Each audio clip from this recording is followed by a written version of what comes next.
الحمد لله نحمده ونستعينه ونستغفره ونؤمن به ونتوكل عليه ونعوذ بالله من شرور أنفسنا ومن سيئات أعمالنا من يهده الله فلا مضل له ومن يضلله فلا هادي له ونشهد أن لا إله إلا الله وحده لا شريك له ونشهد أن سيدنا وسندنا ونبينا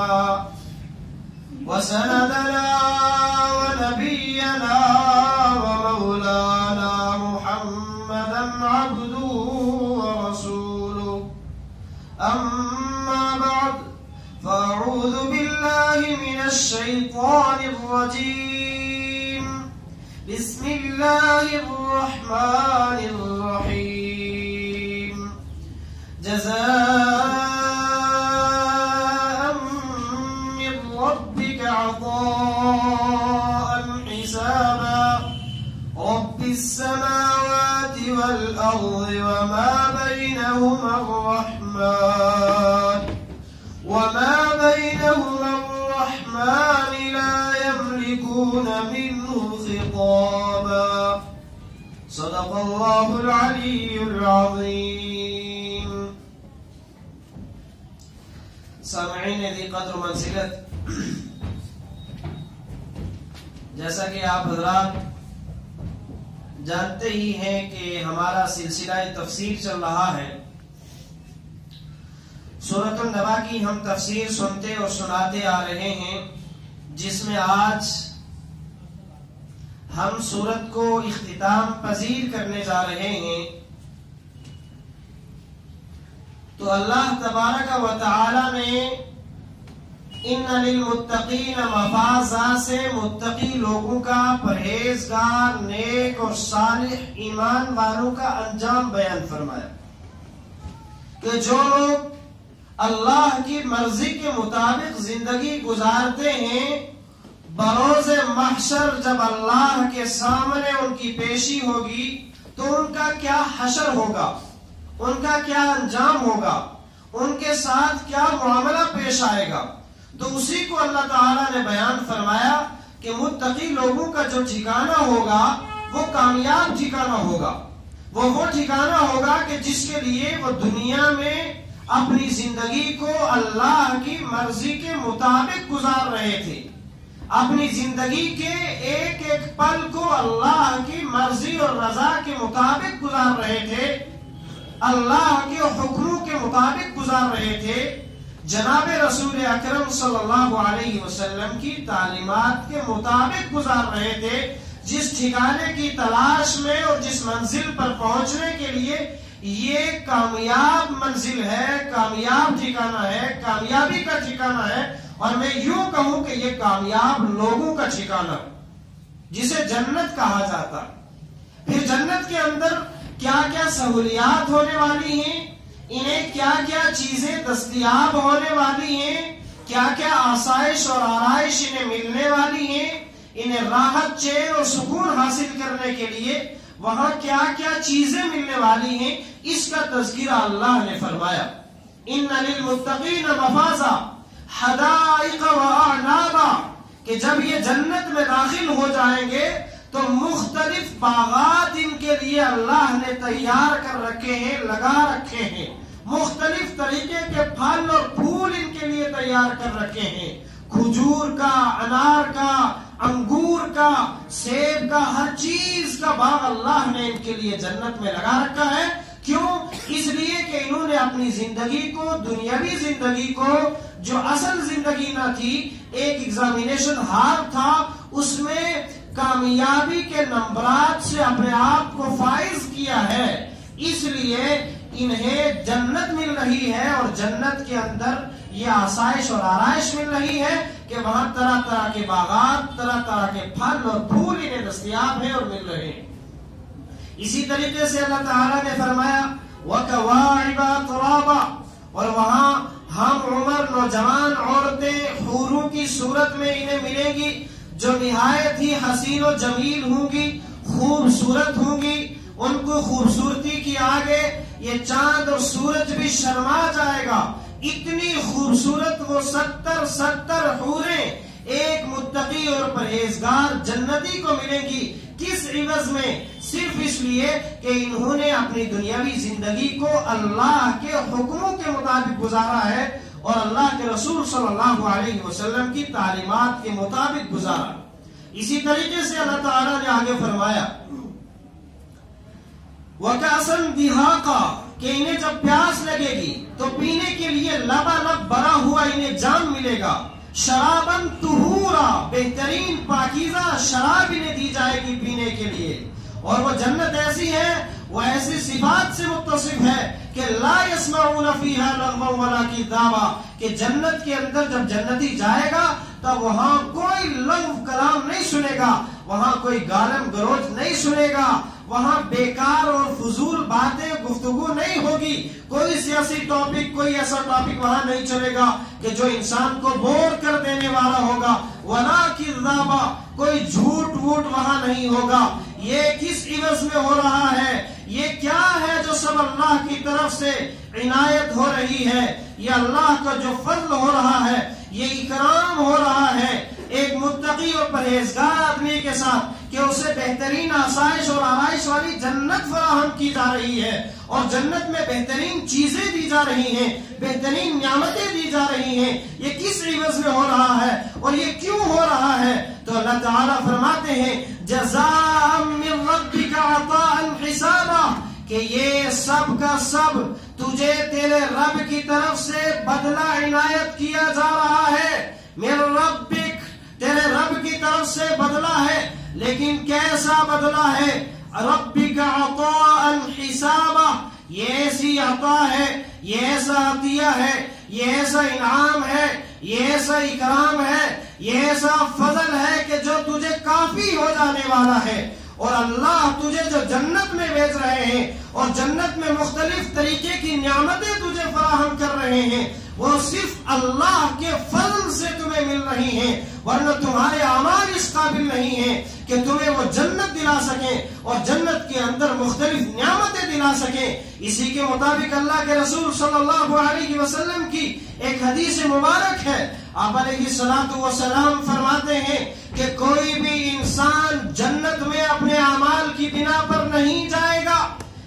تو صحابہ کرام رضوان اللہ تعالی علیہم اجمعین نے عرض کیا یا رسول اللہ صلی اللہ علیہ وسلم کیا آپ کے ساتھ بھی کچھ ایسا ہی ہونے والا ہے؟ تو رسول اکرم صلی اللہ علیہ وسلم فرماتے ہیں ہاں میں بھی اللہ کے فضل سے ہی وہاں جنت میں جا سکتا ہوں، میرے ساتھ بھی فضل ربی شامل حال ہوگا تو میرا پار ہوگا. تو پتہ یہاں سے یہ چلتا ہے کہ انسان کا عمل اس قابل نہیں ہے، انسان کی عبادت اس قابل نہیں ہے، انسان کی عبادت اور ریاضت اس قابل نہیں ہے کہ وہ انسان کو جنت میں لے کر جا سکے اور جنت میں مختلف نعمتیں دلا سکے. یہ انسان کے اعمال اتنے کمزور ہیں کہ اس قابل نہیں ہیں، بلکہ اللہ تبارک و تعالیٰ کی تو بیش بہا نعمتیں ہیں جن کے بارے میں رب تعالیٰ قرآن مقدس میں فرماتے ہیں وَإِن تَعُدُّوا نِعْمَةَ اللَّهِ لَا تُحْصُوهَا کہ اگر تم اللہ کی بیش بہا نعمتوں کو شمار کرنا چاہو تو تم شمار نہیں کر سکتے، اس لیے کہ اللہ کی نعمتیں شمار سے باہر ہیں، اللہ کی نعمتیں بے شمار ہیں، لامحدود ہیں. اگر تم ان کا احاطہ کرنا چاہو، اگر تم ان کو شمار کرنا چاہو تو نہیں کر سکتے، اس لیے کہ تمہارے عقل انسانی سے پرے کی بات ہے، یہ تمہاری سمجھ میں آنے والی بات نہیں ہے. اور انسان کو چاہیے کہ اگر اللہ کی نعمتوں پر وہ غور کرنا چاہتا ہے تو وہ اپنے جسم میں اپنے اندر ہی غور کرے کہ اللہ نے مجھے کیسی کیسی نعمتوں سے نوازا ہے، اللہ نے مجھے صحیح سلامت ہاتھ عطا کیے، اللہ نے مجھے یہ بہترین چہرہ نصیب فرمایا، اللہ نے کتنی بہترین ناک نصیب فرمائی. اگر یہ ناک یہاں کی بجائے کہیں اور ہوتی تو انسان کتنا بدصورت اور بدنما لگتا. اسی طریقے سے اللہ نے کتنی بہترین 2 CCTV کیمرے کے طور پر انسان کو بہترین 2 آنکھیں نصیب فرمائیں کہ جن کے ذریعے سے یہ دور دور تک کسی بھی چیز کو دیکھ سکتا ہے. کتنی بہترین یہ اللہ کی نعمت ہے، کتنی بڑی یہ اللہ کی نعمت ہے. اگر کسی ایک نعمت کو لے کر انسان اس کی شکر گزاری میں لگ جائے اور یہ چاہے کہ میں کسی اللہ کی ایک بھی نعمت کا بدلہ چکاؤں تو وہ کبھی نہیں چکا سکتا. اس کی زندگی تو ختم ہو سکتی ہے مگر وہ اللہ کی کسی ایک بھی نعمت کا بدلہ نہیں چکا سکتا ہے. تو معلوم یہ ہوا کہ انسان اگر جنت میں داخل ہوگا اور جنت میں داخل کیا جائے گا تو وہ انسان کی اعمال کی بنا پر نہیں ہو سکتا ہے. صرف اور صرف وہاں فضل ربی شامل حال ہوگا تو بیڑا پار ہو پائے گا، کام ہو پائے گا. ورنہ انسان کے اعمال بڑے کمزور ہیں، وہ انسان کو جنت میں نہیں لے جا سکتے اور جنت کی نعمتیں انسان کو نہیں دلا سکتے ہیں. اس لیے میرے مسلمان بھائیوں، ہم سب کو چاہیے کہ ہم اعمال تو ضرور کریں لیکن اللہ کی عطا پر ایمان رکھیں، اپنے ایمان کو مضبوط کریں، اپنے یقین کو مضبوط کریں. جہاں اپنے اعمال کو مضبوط کرنا ہے تو وہاں بنیادی چیز عقائد ہے. جب تک تمہارے عقائد مضبوط نہیں ہوں گے تب تک تمہارے اعمال مضبوط نہیں ہو سکتے. اگر کسی انسان کو اپنے اعمال مضبوط کرنے ہیں تو اس کے لیے شرط اول ہے کہ وہ اپنے عقائد کو مضبوط کرے. اور عقائد میں 3 عقیدے سب سے ٹاپ پر ہیں. سب سے پہلا عقیدہ توحید ہے. جب تک اس میں بندہ خالص نہیں ہوگا، جو بھی عمل کرے گا اس میں اللہ کی رضامندی شامل حال نہ ہوگی، اللہ کے لیے خالص اللہ کے لیے وہ عمل نہیں ہوگا تو تب تک وہ عمل کارگر ثابت نہیں ہو سکتا ہے. وہ عمل بے فائدہ ہے، وہ عمل ضائع ہو جانے والا ہے. اگر تم کسی بھی عمل کو کارگر بنانا چاہتے ہو، مفید ثابت کرنا چاہتے ہو تو اس کے لیے عقیدہ توحید کا ہونا ضروری ہے. اللہ تبارک و تعالی پر ایمان کامل رکھنا ہے، یقین کامل رکھنا ہے کہ ہر طرح کی چیز دینے والی ذات صرف رب العالمین کی ہے. اگر کوئی چیز دی ہے تو وہ اللہ نے دینے والی دی ہے. اسی طریقے سے آسمانوں کو بنانے والا، زمین کو بنانے والا، چاند کو بنانے والا، سورج کو بنانے والا، انسان کا یہ جسم بنانے والا، اس میں یہ ساری چیزیں بنانے والا کوئی انسان نہیں ہے، کوئی اور خالق نہیں ہے، صرف رب العالمین ہے.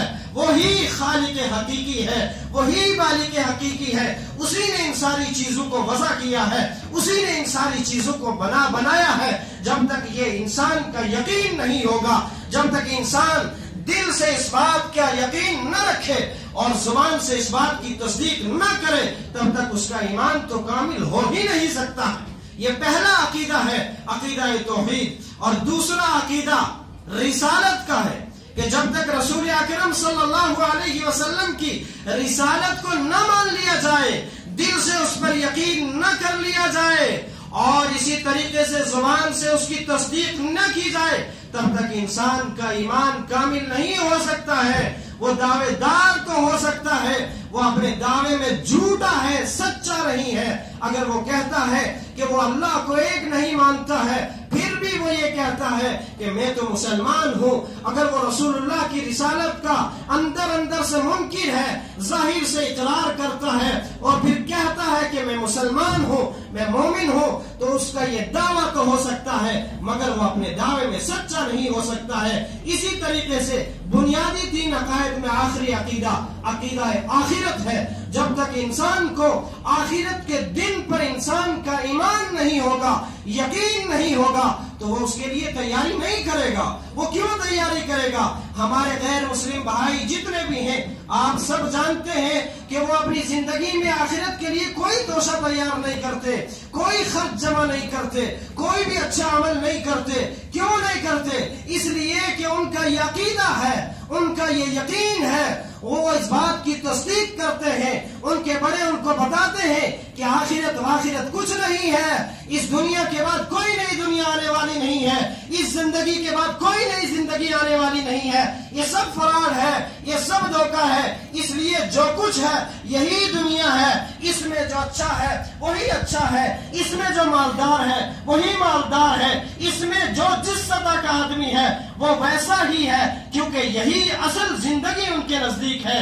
لیکن مسلمان اس چیز کا نام نہیں ہے، مسلمان تو اس فیکٹری کا نام ہے، مسلمان تو اس چیز کا نام ہے کہ جو آخرت کے لیے اس دنیا میں رہتے ہوئے تیاری کرے، کیونکہ یہ ہمارے بنیادی عقائد میں سے ایک اہم عقیدہ ہے، اس پر ہمیں ایمان لانا ہے، اور ہمارا ایمان اسی وقت اس کے اوپر پختہ ہو سکتا ہے جب ہم اس کے لیے تیاری کریں، جب اللہ کے فرمان کے مطابق ہم زندگی گزاریں، جب اللہ کے حکموں کے مطابق ہم زندگی گزاریں، جناب رسول اکرم صلی اللہ علیہ وسلم کی تعلیمات کے مطابق جب تک ہم زندگی نہ گزاریں تو ہم آخرت پر ایمان کامل رکھنے والے کیسے ہو سکتے ہیں؟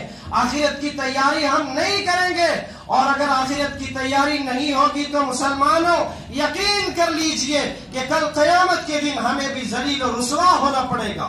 آج اگر کسی انسان کی 10-5 آدمیوں کے اندر بے عزتی کر دی جائے، کوئی بات کہہ دی جائے، تو وہ اس پر بڑا خفا ہو جاتا ہے کہ بھائی تو نے تو میری 10-5 آدمی میں بے عزتی کر دی۔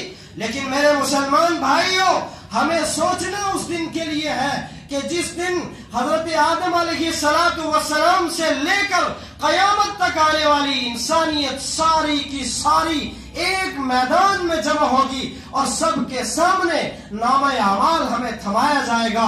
اگر اس دن اللہ ہماری حفاظت فرمائے، اللہ اس بات سے پناہ فرمائے، اللہ روز قیامت کے آنے سے پہلے، موت کے آنے سے پہلے موت کی تیاری کی توفیق نصیب فرمائے، اعمال صالحہ کرنے کی توفیق نصیب فرمائے، ورنہ اللہ کی پناہ اللہ معاف فرمائے، کہیں ایسا نہ ہو کہ کل قیامت کے دن ہم مسلمان ہیں پھر بھی ہمیں بائیں ہاتھ میں ہمارا نام اعمال دیا جائے، اور پھر ہمارا نام اعمال اس قابل نہ ہو کہ ہم کسی کو دکھا سکے، کیونکہ جس کا نام اعمال اس کے دائیں ہاتھ میں ملے گا تو اس میں نیکیاں ہی نیکیاں درج ہوں گی، اس میں اجر و ثواب ہی ہوگا، اس میں اچھے سے اچھے اعمال درج ہوں گے، تو وہ ساری انسانیت کو دکھاتا پھرے گا کہ میرا اعمال نامہ پڑھو، میری کتاب پڑھو، میری ضابطۂ حیات پڑھو، یہ پڑھو میں نے دنیا میں کس طریقے سے زندگی گزاری ہے، اللہ کے حکموں کی تابعداری میں نے کس انداز میں کی ہے، جناب رسول اکرم صلی اللہ علیہ وسلم کی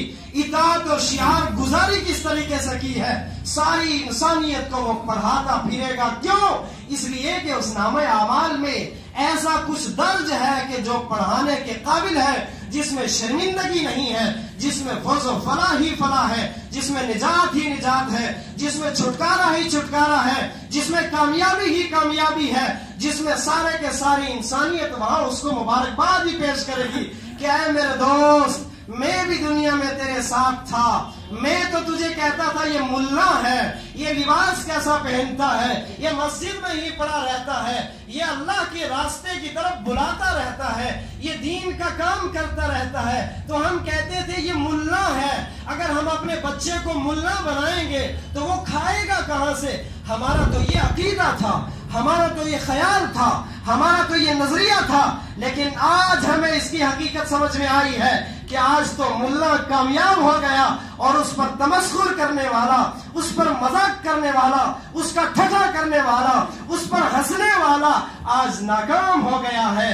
آج اس کو یہ حقیقت سمجھ میں آئے گی، لیکن تب حقیقت ہوگی، تب اگر انسان یہ چاہے گا اور اللہ سے فریاد کرے گا، اے اللہ مجھے صرف 1 منٹ کے لیے آپ موقع دے دیجئے، ایک بار اور دنیا کے اندر بھیج دیجئے، میں اچھے اعمال کر کے آؤں گا، میں نیک و صالح بن کر آؤں گا، میں متقی اور پرہیزگار بن کر آؤں گا، میں اچھا انسان بن کر آؤں گا۔ یہ وہاں انسان یہ تمنا کرے گا، لیکن اللہ کہے گا کہ اس تمنا کا وقت ختم ہو چکا ہے، میں نے انبیاء کا ایک طویل سلسلہ تیرے پاس بھیجا تھا، میں نے اس کے بعد صحابہ کو بھیجا، میں نے اس کے بعد تابعین کو بھیجا، تبع تابعین کو بھیجا، ائمہ کرام کو بھیجا، علماء اعظام کو بھیجا، میں نے مسلمانوں کا اور مسلمانوں کے رہبروں کا ایک بہترین طبقہ تیرے پاس بھیجا تھا، تجھے سمجھانے کے لیے، تجھے بتانے کے لیے کہ اللہ ایک ہے، اس پر ایمان لیا، عقیدہ توحید کو مضبوط کر لے، عقیدہ رسالت کا اقرار کر لے، اسے تسلیم کر لے، اس پر ایمان لیا، اللہ کے حکموں کی تابعداری کر، اسی میں نجات ہے، اسی میں فوز و فلاح ہے، اسی میں کامیابی ہے۔ میرے ایسے لوگ تیرے پاس بھیجے تھے، تو نے ان کا مذاق کیا، تو نے ان کو مارا، تو نے انہیں تکلیف دی، تو نے انہیں پریشان کیا، تو اس کے بدلے میں آج تجھے جہنم میں بیچا جا رہا ہے۔ کیسی جہنم، لابثین فیہا احقابا، کہ اس جہنم کے اندر تجھے ہمیشہ ہمیش جلنا پڑے گا، تجھے ہمیشہ ہمیش اس کی تکالیف برداشت کرنی پڑے گی، اس کی مصیبتیں اور صعوبتیں تجھے ہمیشہ ہمیش برداشت کرنی پڑے گی۔ جتنی بھی تکالیف اس کے اندر دی جائیں گی وہ سب تیرے لیے بھی یکساں ہوں گی، وہ تجھے بھی دی جائیں گی۔ تو میرے مسلمان بھائیوں، ہمیں ضرورت اس بات کی ہے کہ ہم اپنے اولاً عقائد کو درست کریں، عقائد کو مضبوط کریں، بعدہ اعمال کی بھی فکر کریں، کیونکہ جہاں عقائد کی ضرورت ہے وہاں اعمال کی ضرورت ہے۔ اگر انسان پلنتھ اٹھا دیتا ہے، اس کے اوپر بلڈنگ نہ بنائے تو اس پلنتھ کا کوئی فائدہ نہیں ہے۔ پلنتھ کا کام کرتے ہیں، اسی طریقے سے کوئی درخت ہے، اس کی جڑوں کا کام عقائد کرتے ہیں، اور اس درخت سے نکلنے والی جو شاخیں ہیں اس کا کام اعمال کرتے ہیں۔ لیکن وہ شاخیں اس سے کب نکلیں گی؟ جب اس کی جڑیں مضبوط ہوں گی۔ جب جڑیں ہی مضبوط نہ ہوں تو ظاہر ہے کہ وہ درخت پھل اور پھول نہیں پائے گا، وہ اپنی شاخیں نہیں نکال پائے گا۔ اگر اس کی شاخوں کو نکالنا ہے اور شاخوں کا نکلنا ہے تو اس کا تعلق جڑوں سے ہے اور جڑوں کی مضبوطی سے ہے۔ اس لیے ہمیں اولاً ضرورت اس بات کی ہے کہ ہم اپنے عقائد پر محنت کریں، ہم اپنے عقائد کے بارے میں سوچیں، غور و فکر کریں، اپنے علماء کے پاس جائیں اور ان سے پوچھیں کہ بھائی میرا عقیدہ کتنا درست ہے، میرا اللہ کے بارے میں یہ خیال ہے، رسول اللہ کے بارے میں یہ خیال ہے، قرآن کے بارے میں یہ خیال ہے، آخرت کے بارے میں یہ خیال ہے، کیا یہ خیال میرا درست ہے؟ اگر نہیں درست ہے تو آپ اصلاح فرما دیجئے، آپ درستگی فرما دیجئے، آپ مجھے بتائیے کہ کون سا طریقہ درست ہے، میں کس پر ایمان رکھوں، میں کس کی بنیاد پر اپنے اعمال کو لے کر چلوں۔ یہ اپنے علماء سے آپ نے پوچھنا ہے اور پوچھ کر زندگی گزارنی ہے۔ جب تم پوچھ کر زندگی گزارو گے تو تمہاری زندگی ایک بہترین زندگی بنے گی۔ اور جب فرشتہ آئے گا روح نکالنے والا تو وہ کہے گا یا ایتھا النفس المطمئنہ ارجعی الی ربک راضیۃ مرضیہ فادخلی فی عبادی وادخلی جنتی۔ یہ کب ہوگا؟ جب انسان نیک و صالح ہوگا، جب انسان نے اور انسان کی روح نے آخرت کے لیے تیاری کر رکھی ہوگی، اللہ کے دیدار کا اسے شوق ہوگا، اللہ کے پاس حاضر ہونے کا اس نے تیاری اس کی کر رکھی ہوگی، تو یہ تبھی تو اس کی روح تب نکلنے کے لیے تیار ہو جائے گی، آمادہ ہو جائے گی۔ وہ اس فرشتے کا انتظار کرے گی جو ملک الموت ہے، اس کا انتظار کرے گی کہ وہ کب آئے اور مجھے لے کر میرے اس رب سے ملا دے جس رب کے دیدار کے لیے ہم اتنی دیر سے اور اتنی عمر سے تیاری کرتے آ رہے ہیں۔ کب فرشتہ آئے اور میری روح کو لے کر جائے، مجھے لے کر جائے اور اس اللہ کا دیدار مجھے کرا دے جس کا مشتاق میں برسوں سے ہوں۔ لہذا میرے مسلمان بھائیوں، ہمیں ضرورت اس بات کی ہے کہ اولاً ہم اپنے عقائد کو درست کرنے کی 100% کوشش کریں، اور اس کے بعد اپنے اعمال کو درست کرنے کی کوشش کریں۔ اور اعمال کے اندر اہم اور بنیادی چیز یہ بھی ہے کہ اخلاص پیدا کرنے کی ضرورت کریں۔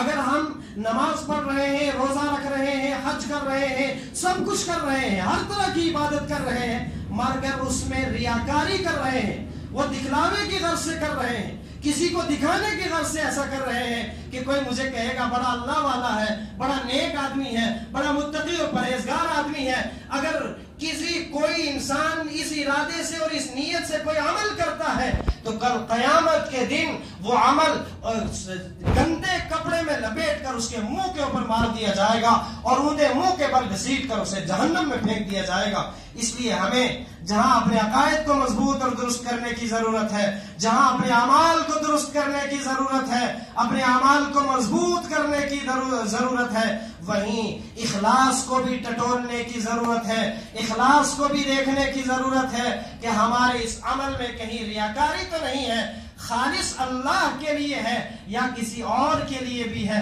اگر کسی اور کے لیے ہے تو آپ اسی وقت توبہ کیجئے اور اپنے اللہ کی طرف رجوع کیجئے۔